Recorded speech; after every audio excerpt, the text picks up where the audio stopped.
right, so this was day 6 or day 1 of the Health Coach module, which focused predominantly on communication. Because if you're coaching people, one of the primary instruments you have to work with them is how you communicate with them.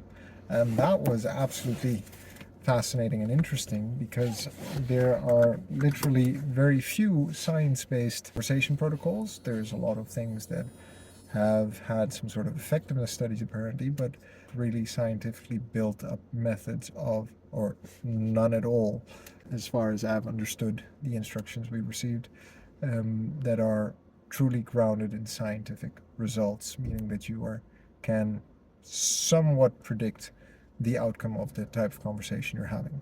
Anyway, interesting insight. So we got like a model that you might find familiar is like understanding the wishes and then the results and then the obstacles and then the plan, which sounds like a basic sales structure because I work in sales and marketing. But the evidence for the fact that this kind of conversation structure works, but also that we start off in the wrong place, was interesting to see just in action, right? We always start the conversation from maybe our own goal without really trying to understand. So going back to what Covey said, like seek first to understand and then to be understood. And then there's things like, well, what are the primary needs that people have, like the truly primary needs? That is autonomy, that is mastery, that is belonging, and maybe that is contribution.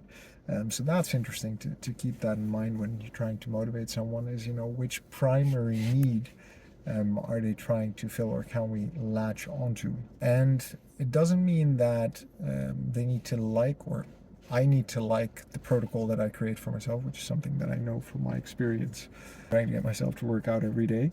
But I find it important, and that highlights me, like I was saying, like we're good just the way we are. We've got to love ourselves before we can move on.